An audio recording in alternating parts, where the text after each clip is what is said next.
Vamos ouvir uma leitura no Evangelho de João, capítulo 14, a partir do versículo 16 até o versículo 31.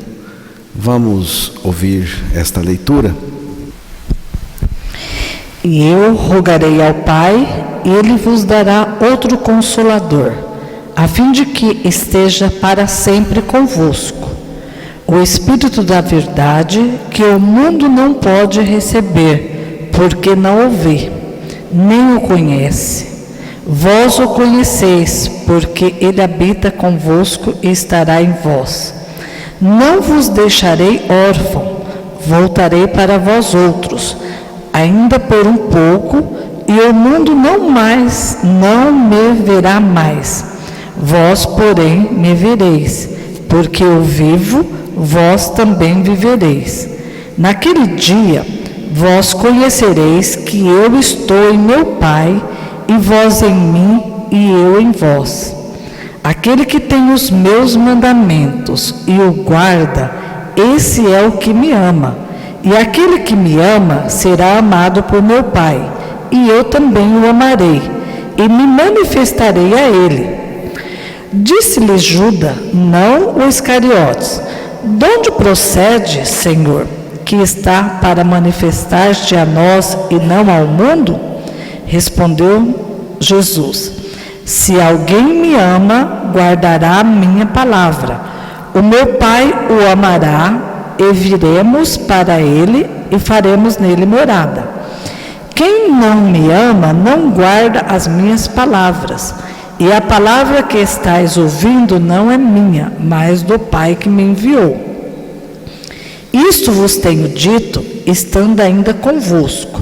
Mas o Consolador, o Espírito Santo, a quem o Pai o enviará em meu nome, esse vos ensinará todas as coisas e vos fará lembrar de tudo o que vos tenho dito.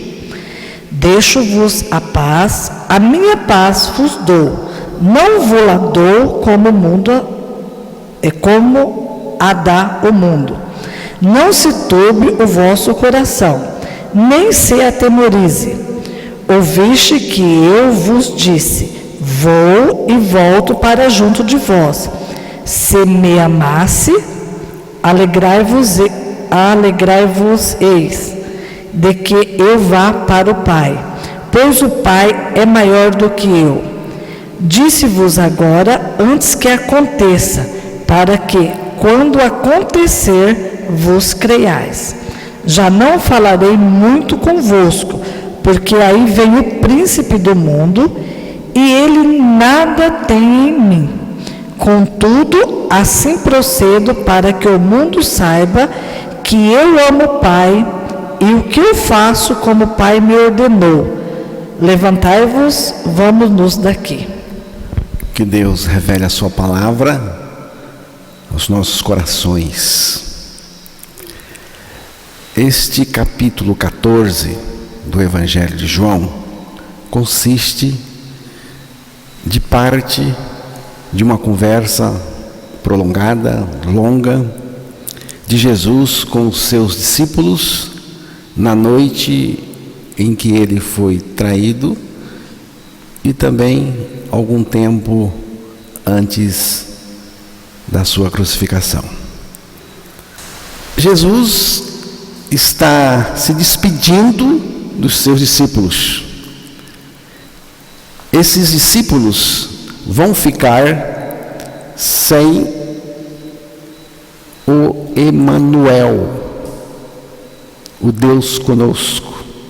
Mateus capítulo 1, 23, ali fala desse Deus imanente, encarnado, que é Jesus Cristo, desse Deus no nosso meio, conosco.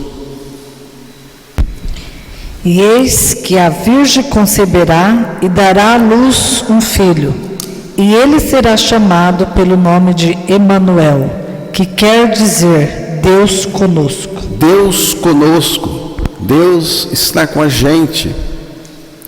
Mas, irmãos, essa fase do Deus conosco estava chegando ao fim para os seus discípulos. Por quê? Porque a partir de agora, da morte e ressurreição de Jesus, a descida do Espírito Santo vai inaugurar uma nova fase, que é a fase do Deus em nós, Deus em mim. É isso que Jesus está dizendo aos seus discípulos na leitura que foi feita para nós no início, principalmente a partir do versículo 19 até o 23. Ainda por um pouco o mundo não me verá mais. Vós, porém, me vereis, porque eu vivo, vós também vivereis. Alguém parafraseou esse versículo 19 assim: eu vou viver dentro de vocês, e vocês vão viver, porque eu estarei dentro de vocês. E essa é a fase que vai começar.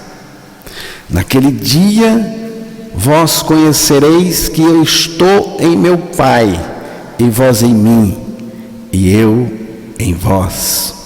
Aquele que tem os meus mandamentos e os guarda, esse é o que me ama, e aquele que me ama será amado por meu Pai, e eu também o amarei e me manifestarei a ele. Esta manifestação é dentro de nós agora. Se alguém me ama, guardará a minha palavra, e meu Pai o amará, e viremos para ele e faremos nele, dentro dele, morada. Então, irmãos, não será mais Deus ao nosso lado, mas Deus dentro de nós. Não é mais Deus com aqueles discípulos, mas Deus nos discípulos. Não será mais a presença física dele conosco, mas agora é ele ressuscitado vivendo em nós. Já estou crucificado com Cristo e vivo não mais eu, mas Cristo vive em mim. É isso que Jesus está dizendo aos seus discípulos. E na última noite dele, o projeto de Deus é que ele pessoalmente venha morar dentro de nós, morar em nós, em mim e você. Para isso, ele tinha que ir à cruz e ir sozinho. Só que quando ele estivesse lá na cruz, ele então iria nos atrair, como ele mesmo prometeu, nos atrair a si, nos identificar nele, no seu sacrifício, e nos levar à morte com ele. Quando ele morre por nós, nós também morremos com ele nele, e isto já é ele fazendo a nossa morte com ele. Morremos com Cristo e também com ele fomos ressuscitados. Jesus estava se despedindo dos seus, e esses discípulos iriam ficar sem Ele, sem a presença física dele. E os discípulos estavam acostumados com essa presença de Jesus. Eles estavam acostumados com o Deus conosco. Isto, de fato, é algo grandioso, tremendo, precioso, maravilhoso, singular, incomparável. Por quê? Afinal de contas, é Deus, o Deus imanente, encarnado, com aqueles discípulos, andando com eles, comendo com eles, dormindo juntos. Então, isso é incomparável. Mas essa fase do Deus conosco estava chegando ao fim para aqueles discípulos.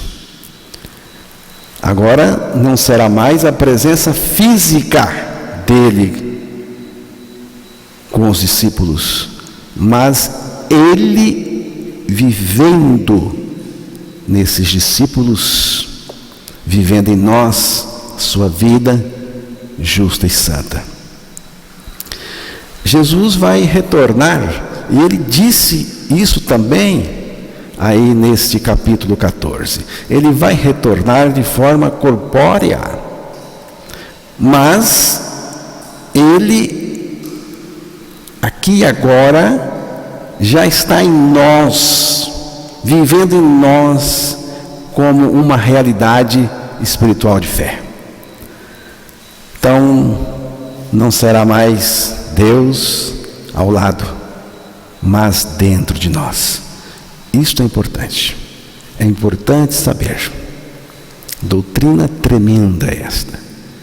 Deus em nós. Paulo disse, Cristo em vós. Ele disse isso aos Colossenses. Cristo em vós. Então, é Cristo em nós agora. A presença física de Jesus entre os discípulos era o que havia de mais importante para eles. No entanto, Jesus diz para os discípulos que tinha algo maior ainda. Tinha algo ainda maior. Eu vou viver dentro de vocês. E vocês vão viver porque eu estarei dentro de vocês. Você me tem ao lado, mas depois você vai me ter dentro. Você vai me ver face a face. Estou falando aqui do ponto de vista espiritual, no seu interior, face a face com Cristo aqui dentro, no nosso interior. Comunhão, como uma realidade espiritual de fé, fé na palavra. Quando eu estiver dentro de vocês, vocês vão ter uma experiência grandiosa, uma experiência total, abundante, poderosa comigo.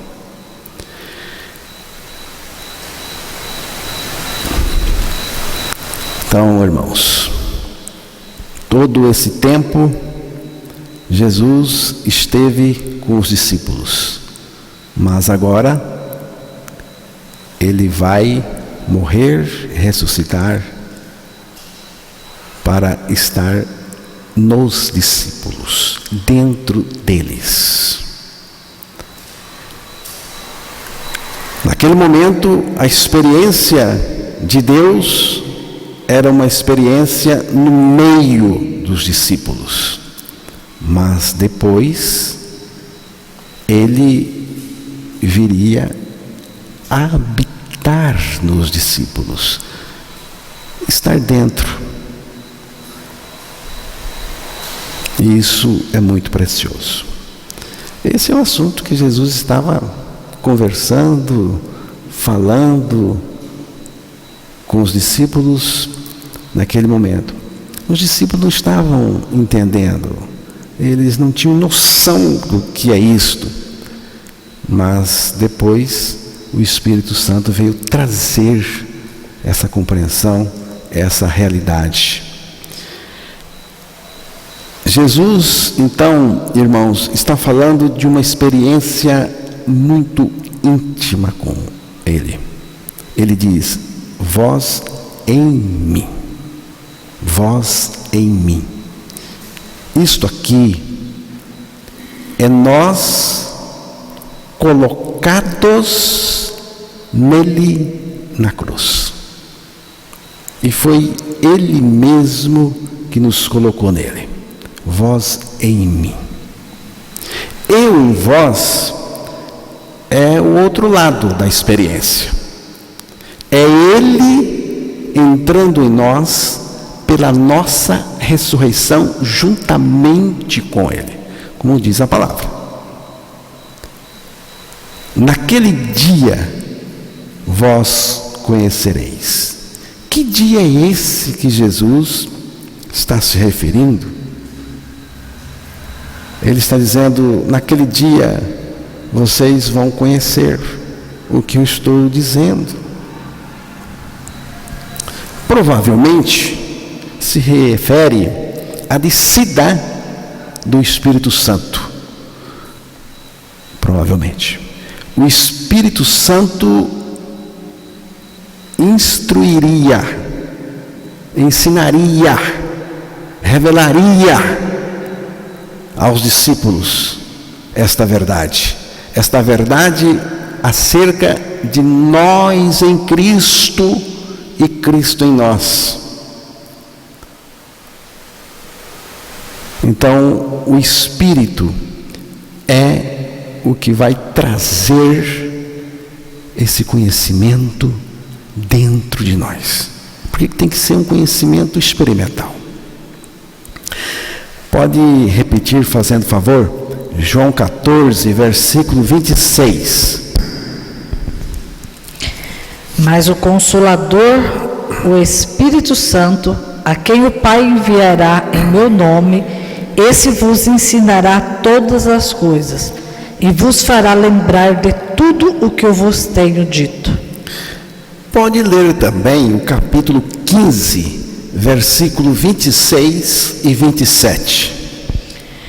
Quando, porém, vier o Consolador, que eu vos enviarei da parte do Pai, o Espírito da verdade, que dele procede, esse dará testemunho de mim. E vós também testemunhareis, porque estás comigo desde o princípio. Jesus aqui, ele deixa a questão nítida.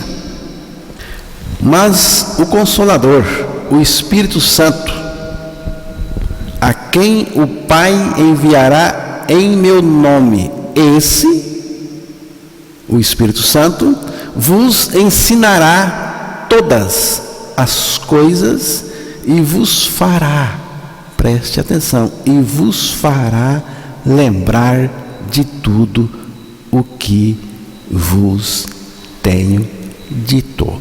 É o Espírito Santo que vai ensinar, vai revelar aquilo que Jesus disse. O Espírito da verdade. No outro texto que foi lido, diz que Ele dará testemunho de mim, o Espírito Santo. E Jesus acrescenta: e vocês também vão dar testemunho de mim, porque vocês vão morrer comigo, ressuscitar comigo, eu vou viver em vocês, e vocês também, no poder do Espírito Santo, vão dar testemunho de mim, porque é dele que temos que falar. Então, naquele dia, conhecereis. Já sabemos que é o Espírito Santo que vem fazer aqui esse conhecimento, vem dar este conhecimento. Conhecereis. Conhecereis o quê? O que Jesus estava falando. Vós em mim, eu em vós. Fora disso, irmãos, não existe cristianismo nenhum. Cristianismo de Cristo, não. Não existe igreja nenhuma, igreja de Cristo. Não existe salvação nenhuma. O Espírito iria trazer a revelação dessa tremenda verdade dentro de nós. Porque ele diz: naquele dia vós conhecereis. Não é conhecer por conta própria, é conhecer pelo Espírito Santo. Não é um conhecer filosófico, livresco, intelectual. Não. Esse conhecer é uma experiência, é algo provado dentro de nós. É um conhecimento internalizado, incorporado em nós. É algo que faz parte da gente. Não é algo que acompanha a gente, mas algo que faz parte da gente. Já contei essa ilustração, mas vou contar novamente. Você tem açúcar refinado, sal refinado, tem a mesma cor, se parece muito, está dentro de um vidro, cada um no seu, e você pode chegar perto e você pode até identificar quem é quem, o açúcar, o sal. Mas esse conhecimento ainda é um conhecimento intelectual, é um conhecimento externo, um conhecimento fora de você. Mas se você colocar o dedo no sal, colocar na língua, você terá o sal em você. Um conhecimento interno, um conhecimento que vai fazer parte. Se você colocar o dedo no açúcar, colocar na língua, você vai ter então esse conhecimento em você. Você tem o conhecimento. É isso que o Espírito Santo vem fazer, vem revelar o que Jesus ensinou no nosso coração. Ele revela para fazer parte da gente. É nesse cenário que vai acontecer o que Jesus diz aí no versículo 21.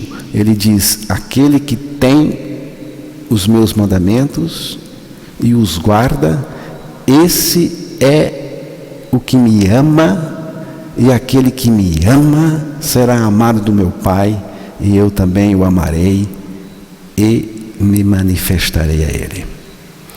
Essa manifestação de Cristo, eu creio que é dentro da gente. Essa revelação de Cristo. Cristo se manifesta em nós, se revela em nós. Nessa altura da conversa, Judas, não o traidor, esse não estava mais na conversa, ele já tinha saído, não estava mais naquela sala. Esse Judas aqui fez uma pergunta um pouco estranha para Jesus. Veja o versículo 22, João 14. Disse-lhe Judas, não o Iscariote: de onde procede, Senhor, que estás para manifestar-te a nós e não ao mundo? Você vê que os discípulos não estavam entendendo. De onde procede, Senhor, que estás para manifestar-te a nós e não ao mundo? É uma manifestação a nós, ao discípulo, dentro dele, e não ao mundo. Na cabeça do discípulo, Jesus tinha que se manifestar ao mundo. É o que dá a entender. Jesus já havia dito que o mundo não pode receber isto, não pode receber esta manifestação de Jesus, nem de Jesus e nem do Espírito. Por quê, irmãos? Porque o Espírito Santo é santo e o mundo é podre, é imundo, jaz no maligno. E isto é verdade também em relação a Jesus Cristo, a sua manifestação. O mundo recebe o que ele vê, mas o que não vê não está nem aí, que é o caso do Espírito Santo.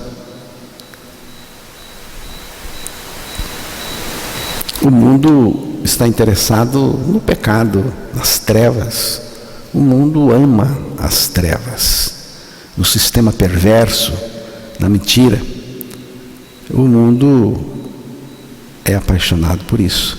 Falando aqui do mundo, pessoas portadoras do velho homem, não regeneradas. Mas Jesus veio para salvar essas pessoas na obra do Calvário, na obra do Evangelho. Então, o mundo não pode receber. Não pode receber. Mas os discípulos não estavam entendendo isso. Parece até que estava esperando que Jesus fosse para Jerusalém, sentasse no trono, assumisse o governo e começasse a dar as cartas para todo mundo. Mas não é isso. Não é isso. De jeito nenhum. Jesus corrige isso, ele fala isso, mas vamos dar um pulo e chegar lá no versículo 27, porque Jesus vai falar da paz. Deixo-vos a paz, a minha paz vos dou. Não vos-la dou como a dá o mundo. Não se turbe o vosso coração, nem se atemorize.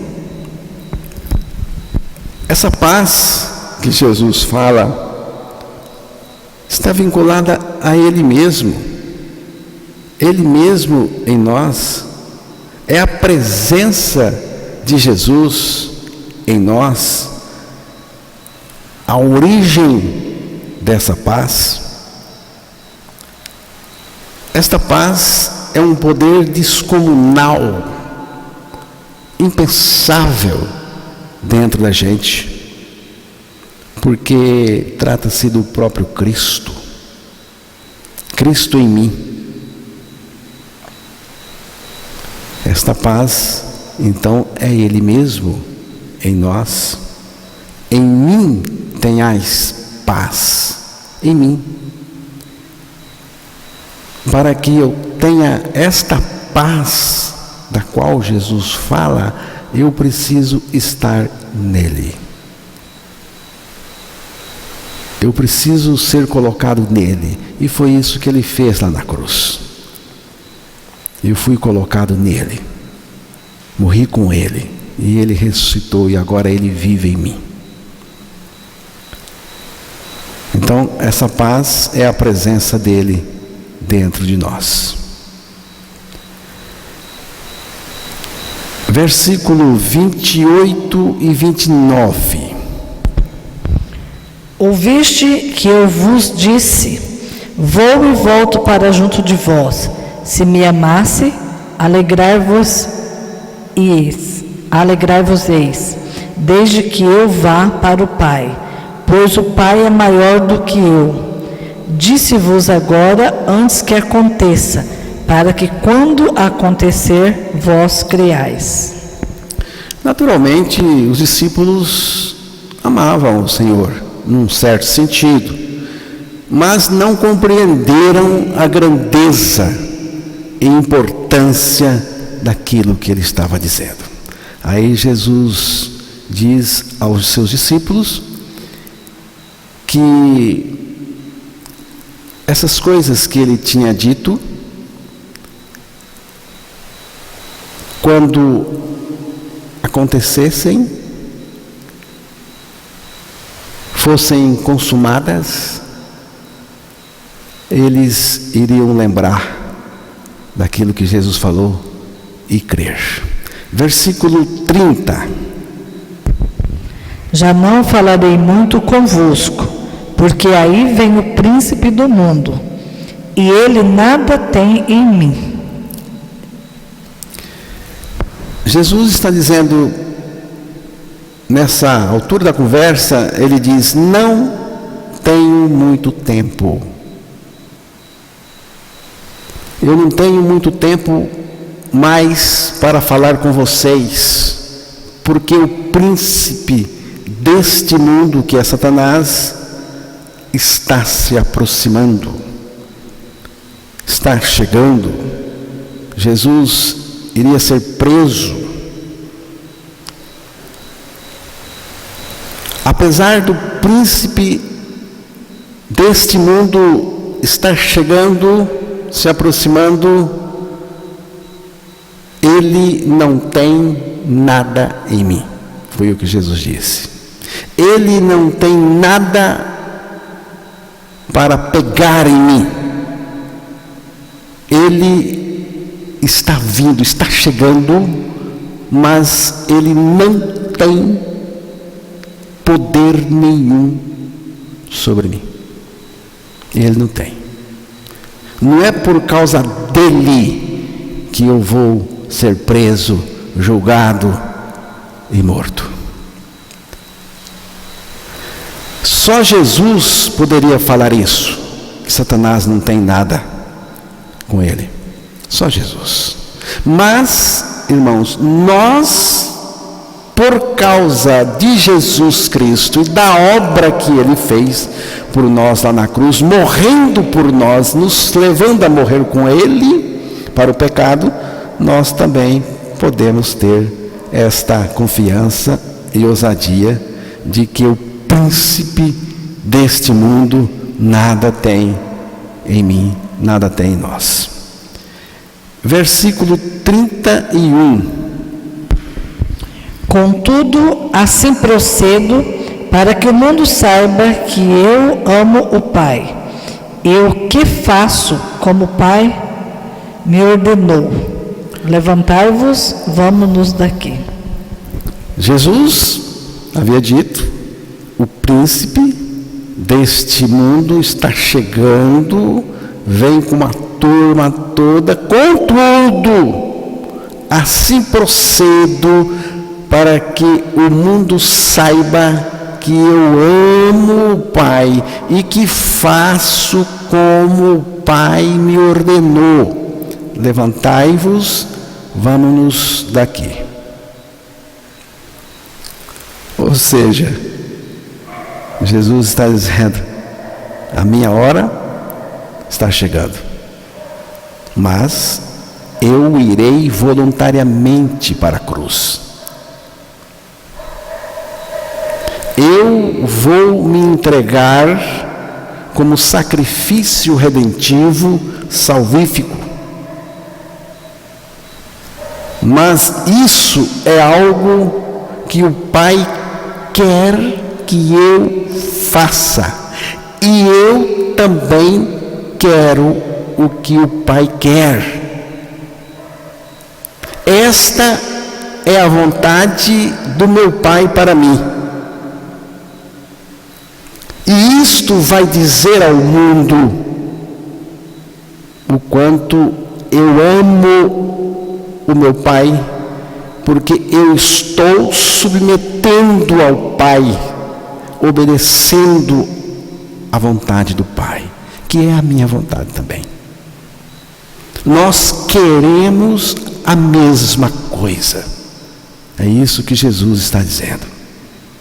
Vou obedecer ao meu Pai até a morte e morte de cruz. É por isso que agora eu vou me oferecer sem qualquer resistência. Irmãos, se Jesus resistisse à prisão, ele não seria preso. Não tinha ninguém ali capaz de prendê-lo. Nem Satanás, nem ninguém. Ninguém poderia colocar as mãos nele, nem prender, se ele não quisesse, se ele não permitisse. João 18, versículo 12.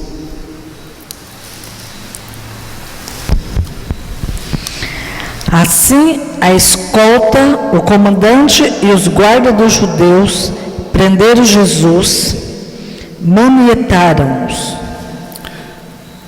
Eu leio esse texto aqui e fico pensando. Os soldados, comandante, guardas religiosos, a turma toda, chegaram, prenderam Jesus e amarraram com corda, corrente, sei lá o que, mas diz aí que amarraram. Hoje se diz algemaram. Se tivesse algemas como tem hoje, Jesus teria saído daquele jardim algemado. Um homem justo, sem crime, sem pecado nenhum, algemado. Mas só fizeram isso porque ele deixou, porque a hora dele tinha chegado. Veja o versículo 4, 5 e 6, João 18. Já estamos terminando, irmãos.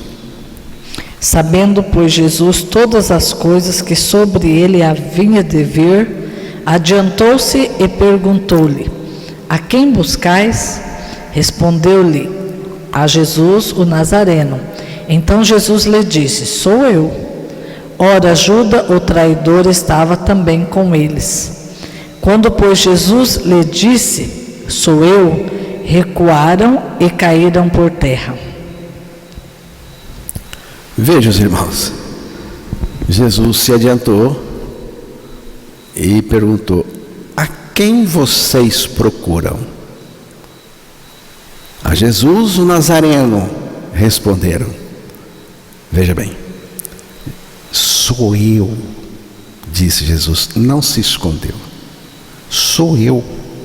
Só que preste atenção, quando Jesus disse sou eu, todos recuaram, porque ali estava alguém que tem autoridade verdadeira, ali estava Deus encarnado.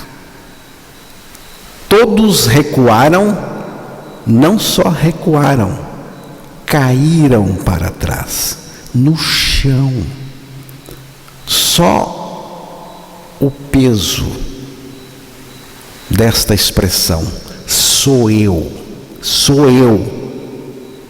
foram empurrados para trás, caíram todos no chão. Jesus, se não quisesse, não seria preso. Mais uma vez, ele perguntou: a quem vocês procuram? E novamente, eles responderam: a Jesus o Nazareno.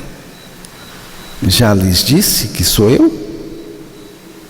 Respondeu ele: já que sou eu que vocês querem, pelo menos deixe estes outros irem embora. Está aqui falando dos discípulos.